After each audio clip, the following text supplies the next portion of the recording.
She says that he's molesting the kids. He says that she's alienating his children from him. The latest plot twist on a daytime soap?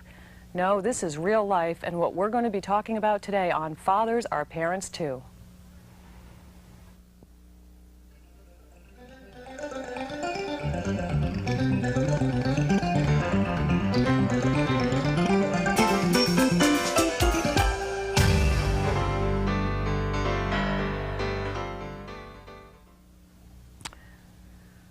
Hi, I'm Ann Mitchell, and with us today is Carol Marks, a family counselor who specializes in co-parent counseling, dealing with fathers who are dealing with allegations of abuse, and fathers who are dealing with parental alienation.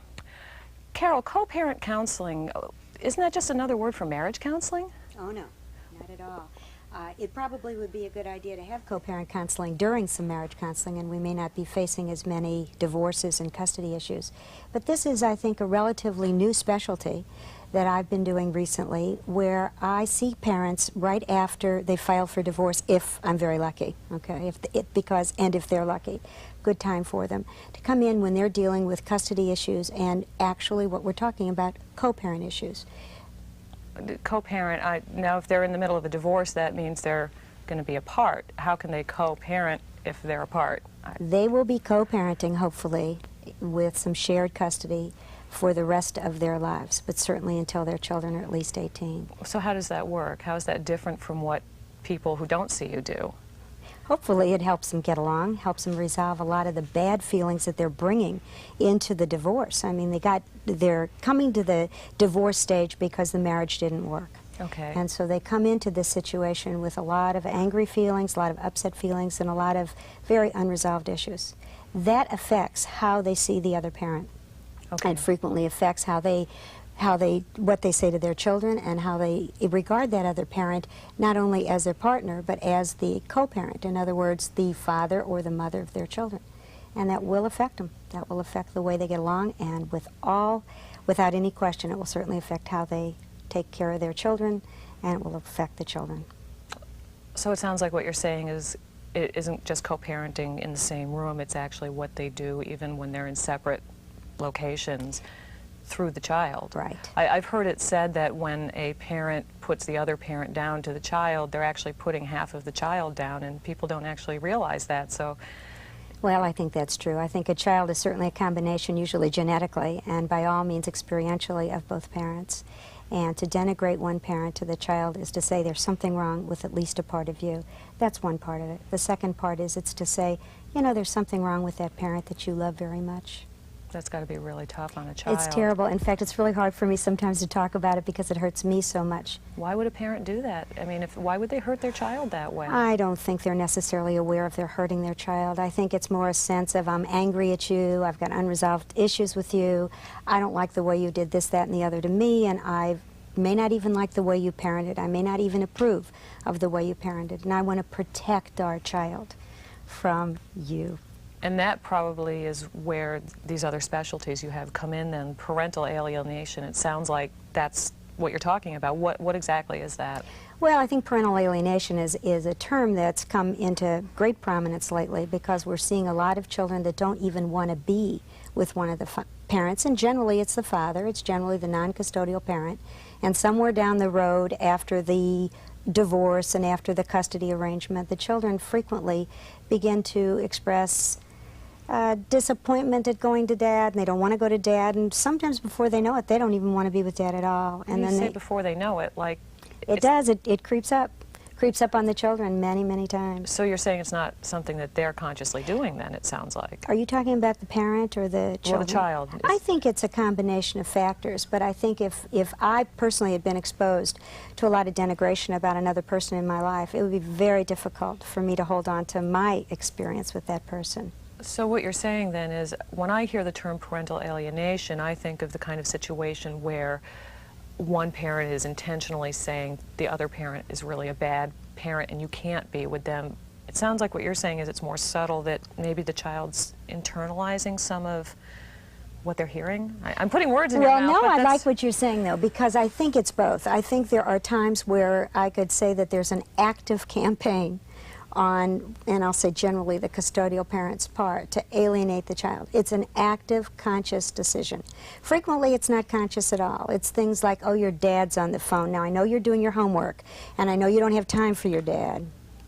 Or, well, I know you've got this party this weekend to go to here in the neighborhood, but you know it's Dad's weekend, and you know that you're supposed to be with your dad. So it can be very deliberate, it can be very subtle, it can be conscious, it can be, I don't like to use the term unconscious, but it can be without awareness. In other words, not deliberate. And it still can have the same impact. But there's more. And the more is that if a child or children are caught between the hostility and the parents, they're in the middle. Frequently, they believe that they must make a choice. Between their parents. Between their parents. And I've certainly worked with a lot of children who aren't even able to go home and say to Mom, you know, I had a good visit with Dad. And something in the transfer from having a good time with Dad to coming back to being with Mom actually begins to create that alienation. Gee, I gotta pretend that I didn't enjoy Dad, and I've got to tell Mom to please her that it was a bad visit. Oh, that's got to be so hard on a child. Must be terrible. Then where do these allegations of molestation come in? When we were talking earlier, you mentioned false allegations are something you deal with. How does that come about, and why? I think it comes about for many reasons. And I first want to say that I've been working with fathers who've been falsely accused of molestation since 1985. Wow. So it's an issue that I've dealt with, I've read about, I've talked to probably thousands of fathers and worked personally with hundreds. I think there are many reasons, and I've come to include new reasons. I used to believe that, once again, it was a deliberate, systematic, conscientious effort on a mother's part to alienate a child and make sure that she had custody advantage and that Daddy was out of her life, and out of the child's life. I've come to believe, however, that there's another category, and that is a good faith, well-meaning category where moms are concerned. They don't understand some of the issues that kids go through after the separation. They don't understand some of the upset. They don't understand that maybe that little girl comes home and has learned that she better say it was a bad visit. See, there are many factors. Okay. And mothers have been concerned through the media, through child abuse symposiums. Okay, you know, there's so much that's been out about child sexual abuse. So if a little girl comes home and she's upset, she has a nightmare, she's crying, she has a rash, even the well-meaning mom, I shouldn't say even, a well-meaning mom can actually say, honey, did something go wrong at Daddy's? Okay? Let's say the little girl says, no, Mommy. And then Mom, again in good faith, says, honey, I know something must be wrong. You're crying. You're upset. Did Daddy touch you? And then, shall I say, the rest sometimes is history. Wow. Wow. And of course, Daddy, the answer might be yes. Daddy might have touched her to put cream on the rash or I understand. to change the diaper, right? Right. And we've come to know that children are easily manipulated.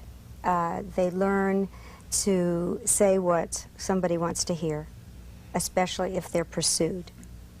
Wow. And by pursued, I mean especially if they're questioned and repeatedly questioned, and it's obvious that Mom isn't satisfied yet. So the child needs to come up with something to satisfy Mom and say the right answer. Children like to be right. So how do they like to please. How do you deal with these things then if a couple comes to you or one parent comes to you and they've been falsely accused or the children have been alienated? Is that what the co-parent counseling is then? Or it can be. Yes, we've dealt with those issues, and in fact I've dealt with couples that had not really spoken to each other for many years. So it's not right after the divorce. Even though they had children, they That's didn't right. speak. That's right. And ultimately they were court-ordered into co-parent counseling. And I will say privileged to be part of the experience where the mom and the dad were actually able to talk about what that false allegation was like. And in this case, false, maybe I'll say erroneous. Okay. Yeah, false has always implied bogus, deliberately false. But it's been very moving and very emotional for me for Dad to be able to say, you have no idea what that did to my life and how angry I've been at you, what it's cost me, and you know, look at me, and I've seen this happen, look at me, you know I would never do that. And then how and did the Mom mothers being respond? able to say, I am so sorry. I just did not realize it. Wow. Or let me tell you what the experience has been like for me. It's been awful for me too. Now, those are the good cases. Those are the ones that finally resolve emotionally. And those are the ones that really were done in good faith. On the other hand, there are all of those that were not done in good faith, or that were done and without knowing one way or another. And then, unfortunately, a very significant group of professionals took that allegation and made it become true. And by that I mean they acted as though it was true. A therapist got involved, treated the children for sexual abuse that never happened, kept them in therapy. Some of them are in therapy 5 years later. And they're still trying to get the child to admit that she was molested. So there's a whole element of how this impacts the child. What does being treated as though you've been abused when you haven't been do to a child? Well, I would imagine, and that's all I can do, I can imagine that it would be very confusing. It would say, you know, you don't even know your own truth. It would tell that child that you had an experience that's very terrible, very painful, very awful. These are the things that happened to you. And then the child would live as though and experience it as though it were true. And there's been a lot of research done on what's called false memory in adults. And this is the same thing in children. And in many cases, and in fact in most, they suffer far more than real abuse victims. So you're saying this false memory, there was a case in this area very recently that was very big in the news about that, or I think they called it recovered memory, or I don't know if that's the same thing, but you're saying it's a real phenomenon. It really, you can actually remember something that never happened. Very easily. It takes very, very little social influence or intervention to sort of erode your own belief system and in many ways make you believe that something happened that never did. But it's worse than that. It's worse than just believing that something happened that never did. It's the constant reinforcement of it in the children and in adults that makes them obsess over it. So you see, it's even worse than when it actually happened. And it's worse than just believing something that isn't true. Now, I know that in a lot of cases where there are, particularly if there's allegations of molestation or some sort of child abuse, the parents end up involved in the court system. And at that point, is it too late for you? Do you have a function by which you can interface or work with the lawyers? Or what happens to a couple when they're already in the middle of that system and this comes up? Is there a way for them to end up with you still and sort of avoid some of the firestorm? Currently, and when I say currently, I'd say within the last year or two, there'd be a much greater likelihood that I or someone like me could intervene, and intervene in much the same ways we're talking about in terms of co-parent counseling, trying to get the two parents together in the same room, talking about it, dealing with it, taking a look at why she'd say it or what he did, and it's a much more open system. Prior to that, I would intervene, but intervene only on the father's side. Attorneys would call me, I would work with them, I'd look at the case, I'd work with the father, sometimes his whole family, because the whole family is pushed away. It's not just the child losing contact with dad. Child usually had to lose contact with dad, and dad's mom and dad, and dad's, you know, sisters and brothers and cousins. So the child lost the whole family, the whole paternal side of the family. And we're finding that attorneys are getting quicker at intervening in these cases when they see them coming or when they first start. Judges aren't as ready to jump in and assume abuse. There's more and more therapists who are willing to understand the dynamics in these cases, because there's several things that have to be looked at. And certainly beside just what the child says, we have to look at why the child says it and so on. So I think the system is opening itself up to understand these kinds of situations. Okay, and then ultimately, hopefully, they avoid the whole court part then, I'm assuming, if they can work with you. Is that in some correct? cases. Are you able to actually say this is resolved, it doesn't need to go to court? Or? I've been able to do that. I've been able to do that by virtue of having one of the parents, the accusing parent, say, you know what, now I realize how I primed my child or programmed my child or questioned my child, and now that I see my role, I'm going to back down. So yes, there are times that court can be avoided. That's incredible. I That's know. really wonderful. I know. Now I think that we have some questions from the audience, so why don't we go over there and see what we have. Okay. Hi. I was wondering, with all the risks the child runs in the case of divorce and the difficulties of co-parenting, wouldn't it be possibly better for the child if dad just dropped out of the picture and didn't risk this sort of, you know, the hostility and all the problems the child's liable to experience because dad is still there. What about that, Carol? I've actually heard that's why a lot of fathers do end up vanishing, is really to protect their children, in a sense, from this sort of inquisition. Well, I'll tell you, I can certainly appreciate what you're saying.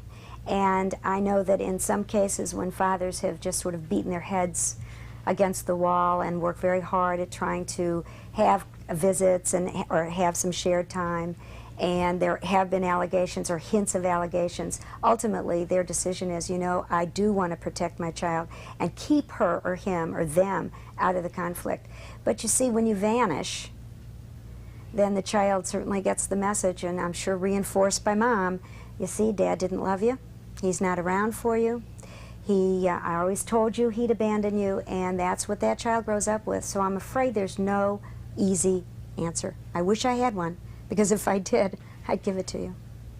Thank you. Well, what about in the case where there's already been this alienation and the children want nothing to do with one parent or the other? Can anything be done then? Is there any resolution that can be reached? Well, I tell you, rather than being general about it, I'll say that fortunately I've had some excellent experiences with some children who have been alienated, who for whatever reason were willing to come in, or their moms were willing to have them come in for counseling, and they began to see a new picture.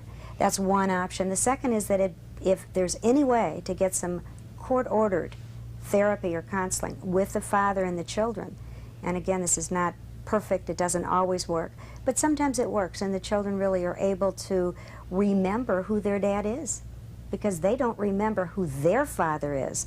They remember who the father is that's been described to them. I have a question. Given all that you said about the false memory being instilled in the child, how do you ever get to the bottom of what's real? It would be terrible if it really was abuse and it was misconstrued as false. Yes, it would. It would be terrible if there were abuse and it was misconstrued as false. And I think it's a delicate balancing act. It really is. I think there are some major factors that those of us who work in the field are obligated to look at. And only one of those factors is that the father says, I didn't do it. And another factor is what the child says. But there are many other factors, and that's sort of what's the developmental level of the child? What has the child been exposed to? Who has questioned the child? How many times has the child been questioned? Was this in the context of a divorce?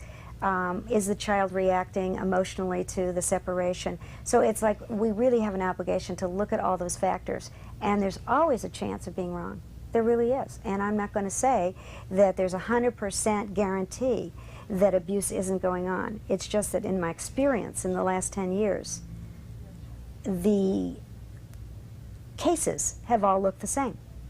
Little 3 or 4-year-old girl, maybe a boy, but usually a girl, angry mom, soft, loving, yielding father who was usually very much involved in caretaking. And these are, and a little girl who adores her daddy and then suddenly can't see her daddy. These are the things that seem to always be present. And these are fathers who would be extremely unlikely to ever abuse their children or misuse them. These are the daddies that love their children the most. And those are the ones that are most vulnerable to these allegations. They're the threat.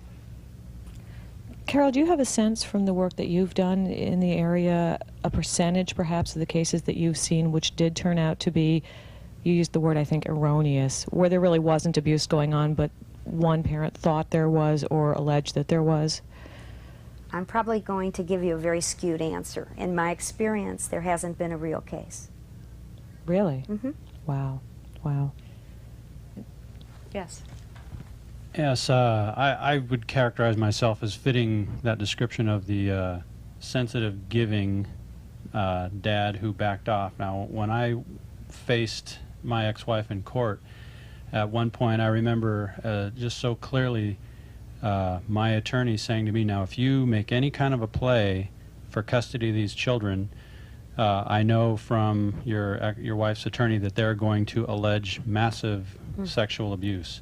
And I reacted to that as if a loaded shotgun had just been pointed to my head, and I said, well, then I guess that settles that. I wouldn't dream of taking custody of my 3 little children. But my question is anything being done for the sole wage earner to seek any kind of satisfaction as far as the other partner being required to earn at least, if not half, at least a good portion of what it takes to raise a child, because right now I'm the sole wage earner, and there's absolutely no requirement for my ex-wife to earn a penny. In fact, she's even allowed to get a certain amount of food stamps up front with all my income being reported. Let me interject for a minute. I think Carol's a family therapist, so I'm not sure, do you feel... That's what I was going to say. I was going to say that it would be very difficult for me to respond to you in regard to the money, other than how it must feel to you and how you're one more of what I would call the victims, the men who have been involved in the family and have had to leave for the reasons that you're talking about, and who generally don't get the kind of assistance or help, and basically it's very unfair. So that's what I'm hearing. The legal answer I don't have for you. I really don't. And I would like to say I am very sorry that you've had to experience. That's what drives most dads into hiding, is like, wow, this financial burden is crushing me, and I've got one alternative, and that's to vanish. I'd like to ask you, if you don't mind elaborating a little bit. You were told by your attorney that your wife's attorney was going to make this allegation if you didn't basically roll over and play dead, is what I'm interpreting. But your attorney, they actually told your attorney that, and he told you that, or she told you that? Yeah, I distinctly remember hearing that. Now that's what I heard, and that's how I construed it, but I based a very important decision on what I was pretty sure I had heard. And what was your attorney's advice to you in the face of that confrontation? That, well, of course, there are a lot of ways that you can make your case and defend yourself against falsities. That could be done, and that what my attorney said was, with counseling, we were going through the Alameda County court system, and we were referred to a family counselor, and that those issues should be discussed in that with the counselor and not brought into any kind of a courtroom situation, which is what we did. We settled everything with the counselor, and the money issues and everything like that, and it avoided, from the counseling, from the children's benefit, or from the benefit of their frame of mind, the fact that we didn't argue and fight over them was good for them, because they never got put into a situation where they were forced to decide mom against dad. So, thank you. That sounds like you got good advice then. Would you say, what do Yeah, but I'm curious about something. I might have misunderstood you in the beginning. Are you saying that you are still in the children's lives, that you see them? Yes. Okay. Yes, I so see you were them. really referring to the fact your attorney advised you that if you were going for full sole custody, is that the idea? That would be okay. I understand. Yeah. So what should an attorney do if there's someone out there who's watching this and they're facing this kind of allegation? How should their attorney be handling it? Well, the ideal would be that the attorney would report that, because an attorney has a legal obligation to not tell a client to allege abuse. That's a legal obligation, to not tell an attorney or a client. And I may be saying this wrong. Their obligation is to make sure their clients are telling the truth. And it is very common, or it was very common many years ago, that attorneys did advise their clients to do exactly what you're saying. For instance, if you want custody, here's the way it's working now in the courts. You just say that your husband has molested your daughter, and there's no judge in America. And these were the kinds of words. I don't think those things work quite as easily now as they did. Well, that's good to hear. We have time for one more quick question. Yes? Well, Carol, what you're saying sounds so reasonable. In my case, the mother of my child decided to leave the state and then refused to have any counseling, and I found myself asking for custody in court. We were assigned a mandatory mediator.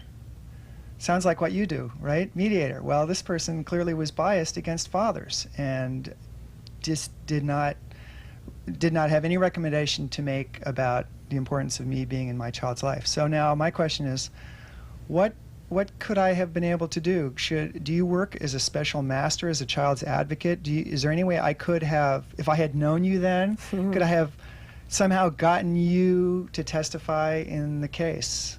The answer is sort of complex. First of all, I don't work as a special master, which is a whole other issue that I don't think we have time to go into.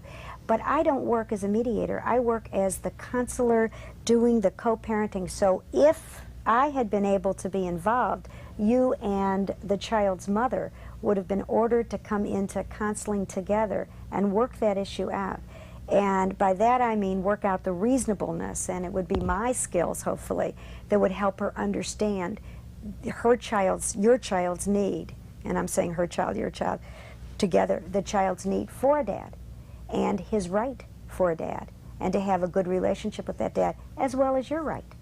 So now my question is, but since the way family court works is there's a mandatory guy who's assigned, or a person who's assigned, and what if we feel that person, I mean, it was all over so fast I didn't even have a chance to object. I understand. I do. And I would say that I'm not involved in family court services, and I think I can say with fair assurance that there has been a gender bias, and it's been very difficult. Thank you. Carol, we're almost out of time, and I just wanted to touch very quickly on, I know you practice in Sunnyvale, California, and I'm assuming that people can reach you if they need to through directory assistance. What would you advise people who are just going into this process, you know, in a sort of 1-minute nutshell, would be the one most important thing they can do to sort of avoid all of this and try to work cooperatively with the other parent? I think probably the most important thing would be that a father would get some advice on how to talk to his wife and how to try to explain the need that the children have for both of them and try to make it as non-adversarial as possible. Understanding that there's a lot of unfinished issues and unresolved issues, and sort of in some way try to work with that, as well as finding an attorney that would try to order the co-parent counseling or make it happen. Well, that sounds like very sound advice, and I thank you very much for being on You're the welcome. program, and I thank all of you for being here, and I thank you for joining us, and be sure to join us next time on Fathers Are Parents Too.